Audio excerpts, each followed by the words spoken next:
Hello बच्चों, let's see the question. An object is kept at a distance of 16 cm from a thin lens and the image formed is real. If the object is kept at a distance of 6 cm from the lens, the image formed is virtual. Which of the following statement is are correct? Here we have given four options. A. If the size of the image formed in above two cases are same, then focal length of lens is 11 cm. B. If the size of the images formed in above two cases are same, then the focal length of lens is 8 cm. C. If the size of the virtual image is 2 times the real image, then the focal length of lens is 34 by 3 cm. And D. If the size of the virtual image is 2 times the real image, then the focal length of the lens is 28 by 3 cm. Now to answer this question, first we will discuss here the key concept, and here the key concept is given as image formation by a lens. तो यहाँ पे जब हम बात करते हैं lens के through image formation की, उस केस में हम यहाँ पे जो हमारे पास इमेज की डिस्टेंस होती है, ऑब्जेक्ट की डिस्टेंस होती है, फोकल लेंथ होती है, उसके बीच में लेंस फॉर्मूले का यूज करते हैं. That is given as 1/v minus 1/u equals 1/f. Now question में अगर हम ऑब्जर्व करें तो हमारे पास यहाँ पे दो केसेस दे रखे हैं. उन्हीं दो केसेस के बेसिस पे हम इसको सॉल्व करेंगे. जो फर्स्ट केस है उसके अकॉर्डिंग हमारे पास यहाँ पे दे रखा है an object is kept at a distance of 16 centimetre from a thin lens and the image formed is real. तो हम ये मान के चलते जो ऑब्जेक्ट है हमने वो 16 सेंटीमीटर की डिस्टेंस पे रखा है, यानी यू की जो वैल्यू है वो -16 सेंटीमीटर होगी. And image formed is real.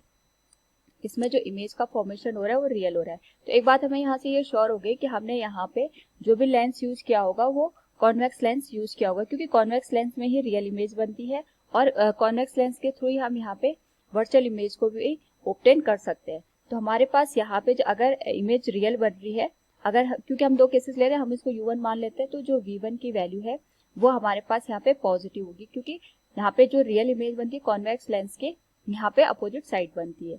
साथ में यहाँ पे जो फोकल लेंथ है ये हम f के बराबर कंसिडर कर लेते हैं. नाउ क्योंकि यहाँ पे हमारे पास जो सेकंड केस है, अगर हम सेकंड केस की बात करें, यहाँ पे हमने जो ऑब्जेक्ट है इसको 6 सेंटीमीटर की डिस्टेंस पे रखा है, तो u2 की जो वैल्यू होगी -6 सेंटीमीटर हो जाएगी. इसमें वर्चुअल इमेज बन रही है, तो वर्चुअल इमेज हमारे पास सेम लेंस में तभी बनती है जब हमने कॉन्वेक्स लेंस यूज किया हो. तो v2 की जो वैल्यू होगी इस पर्टिकुलर केस में वो नेगेटिव होगी, ये हमें ध्यान रखना है. और क्योंकि लेंस सेम है तो फोकल लेंथ यहाँ पे दोनों ही केस में सेम रहेगी. अब हम यहाँ पे जितने भी ऑप्शंस दे रखे हैं उसके अकॉर्डिंग क्वेश्चन को सॉल्व करेंगे. तो सबसे पहले यहाँ पे the size of the image form in above two cases are same. एक तो सेम का केस लेंगे, दूसरा हम यहाँ पे जब मैग्निफिकेशन हमारे पास 2 टाइम्स आ रहा है उस पर्टिकुलर केस को सॉल्व करेंगे. यहाँ पे सबसे पहले हम मैग्निफिकेशन को अंडरस्टैंड करें तो मैग्निफिकेशन होता है size of the image with respect to the size of the object, जिसको हम लेंस के केस में v/u से रिप्रेजेंट करते हैं. तो जब हमने यहाँ पे फर्स्ट केस लिया था उस केस में हमारे पास जो मैग्निफिकेशन है और सेकंड केस का जो मैग्निफिकेशन है, अगर हम इन दोनों को सेम कर दें, यानी हमारे पास जो वैल्यू आएगी that will B v1/u1 equals v2/u2. और यहाँ पे हमारे पास जो v1 की वैल्यू है उसको हम सेम रख लेते हैं. u1 की जो वैल्यू है ये -16 आ जाएगी. v2 को हम यहाँ पे v2 से रिप्रेजेंट करेंगे और u2 की जो वैल्यू होगी वो -6 के बराबर होगी, यानी यहाँ से हम लिख सकते हैं v1/v2 इक्वल्स 16/6. लेकिन हमें एक और बात ध्यान रखनी है यहाँ पे कि हमारे पास जो इमेज बन रही है एक केस में वर्चुअल है और दूसरे केस में रियल है. तो जब हम यहाँ पे v1 और v2 को कंसिडर करेंगे तो v1 को हमें यहाँ पे पॉजिटिव लेना है और v2 को हमें यहाँ पे नेगेटिव कंसिडर करना है. तो इस केस में हमारे पास यहाँ पे जो v2 की वैल्यू होगी उसको हम नेगेटिव साइन के साथ रिप्रेजेंट करेंगे. ये बात हमें यहाँ पे ध्यान रखनी है. तो जब हमारे पास यहाँ पे v1/v2 का जो रेशियो आएगा उसमें हमें यहाँ पे नेगेटिव साइन भी यूज करना है. तो v1/v2 will be -16 divided by 6. Now हमें यहाँ पे फोकल लेंथ फाइंड आउट करनी है. तो हमें पता है कि दोनों ही केस में फोकल लेंथ सेम है, तो दोनों केस को हम यहाँ पे इक्वेट करते हैं, क्योंकि हमें पता है 1/v minus 1/u equals 1/f होता है. तो दोनों ही केस का जो यहाँ पे राइट हैंड साइड होगा वो सेम होगा, तो लेफ्ट हैंड साइड भी सेम आ जाएगा. तो वी कैन से 1/v1 minus 1/u1 equals 1/v2 minus 1/u2. अब इस केस में हम यहाँ पे v1 को तो सेम रखते हैं. u1 की जो वैल्यू है फर्स्ट केस में वो -16 के बराबर है. सेकेंड केस में हमारे पास यहाँ पे v2 है, तो v2 की जो वैल्यू होगी इस पर्टिकुलर केस में हम इसको यहाँ पे सेम रखेंगे और यहाँ पे जो u2 की वैल्यू होगी उसको हम लिखेंगे -6 के बराबर. नाउ सॉल्व करें.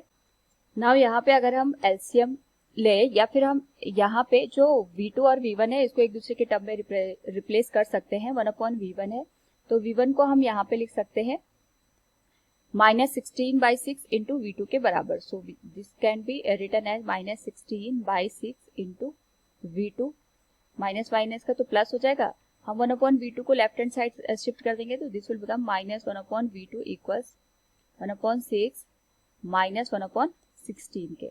अब सॉल्व करें, this will become -6 divided by 16 into V2 -1/V2 equals LCM आ जाएगा 96 के बराबर। दिस विल बिकम 16 -6 के, एलसीएम आ जाएगा यहाँ पे 16 V2 और यहाँ पे दिस विल बी सेम, यहाँ पे हम जो मल्टीप्लाई करेंगे 16 का करेंगे -16 equals this will become 10/96।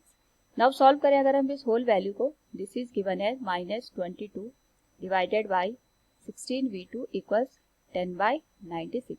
Now we know that 16 6 96 होता है और यहाँ से अगर हम V2 की वैल्यू कैलकुलेट करें तो हमारे पास ये वैल्यू आ जाएगी 2 5 10 2 3 6, वैल्यू आ जाएगी V2 की -66 डिवाइडेड बाय 5 सेंटीमीटर के बराबर। अब हमें V2 मिल गया है तो हम यहाँ से फोकल लेंथ निकाल सकते हैं bye 1/f equals 1/V2 minus 1/V2 से।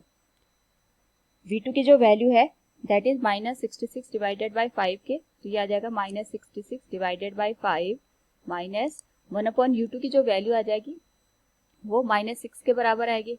सो यहाँ से हम इसको लिख सकते हैं 5 by with negative sign 66 minus minus को तो प्लस हो जाएगा and this can be written as 1/f equals 66, ये आ जाएगा -5 प्लस 11 के एंड यहाँ से हमारे पास जो वैल्यू आएगी this could be written as 1/f equals 6 by 66, f की जो वैल्यू आएगी दैट विल बी 11 सेंटीमीटर।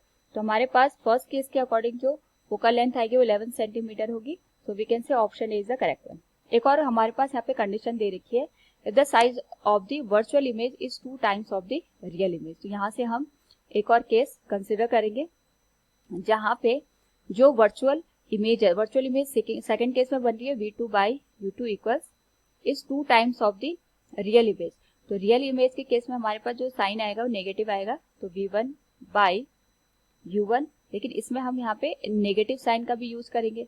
अगर हम वैल्यू पुट कर दें यहाँ से, अगेन हम V2 और V1 का रिलेशन निकालेंगे, this will be given as V2 divided by -6 और ये आ जाएगा हमारे पास -2 into V1 divided by U1 की जो वैल्यू आएगी -16 के बराबर आ जाएगी। तो यहाँ से V1 बाई V2 की जो वैल्यू होगी this could be written as 16 divided by 12 के, और यहाँ से हम देख सकते हैं कि जो हमारे पास नेगेटिव साइन है तो कैंसिल हो जाएगा, साथ में हम इसमें नेगेटिव वैल्यू का भी यूज करेंगे, एक जो रिमेनिंग टर्म हमारे पास बच गया है। तो यहाँ से V1 बाई V2 की जो वैल्यू आएगी that could be written as 4 4 जा 16 4 3 जा 12 माइनस 4/3 के।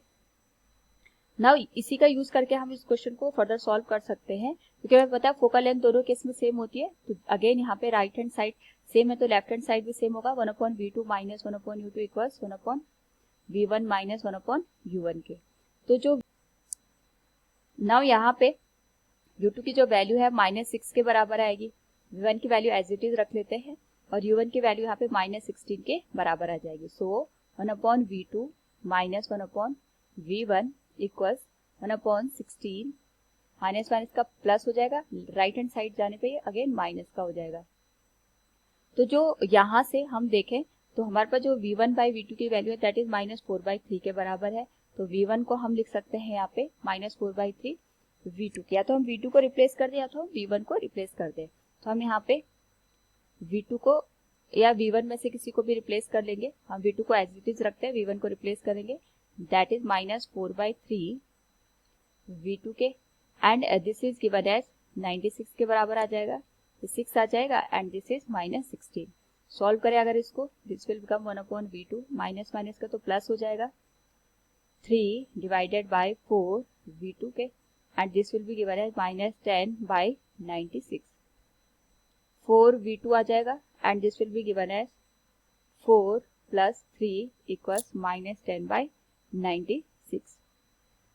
अगर हम इसको सॉल्व करें this will be given as 4 2 जा 8 और ये आ जाएगा हमारे पास यहाँ पे 4 4 जा 16 के बराबर। V2 की जो वैल्यू है ये आ जाएगा 4 plus 3 7 7 into 24 divided by 10 minus sign के साथ हम इसको यूज करेंगे। अगर हम इसको मल्टीप्लाई करें तो वी नो दैट 12 इंटू 7 हमारे पास होता है 84 के बराबर and this will B divided by 5, तो हम इसको लिख सकते हैं -84 डिवाइडेड बाय 5 सेंटीमीटर। नाउ यहाँ से अगर हम इसको फर्दर सॉल्व करें तो हमारे पास जो V2 की वैल्यू है दैट इज -84 डिवाइडेड बाय 5।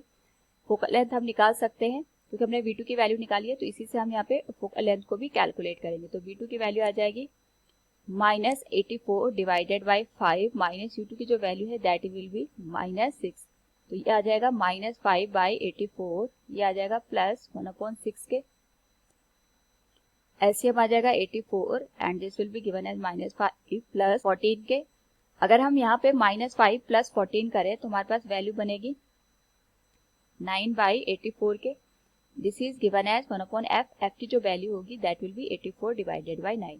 3 से डिवाइड करें, दिस विल बिकम 3 3 जा 9, तो बन जाएगा 3 2 जा 6 एंड 3 8 जा 24। हमारे पास जो फाइनल आंसर आएगा that will be 28/3 centimetre. So from the given option we can say here जो हमारे पास डी ऑप्शन है it is also correct one. So from the option A and D both are correct. Hope all you understood it. Thank you and best of luck.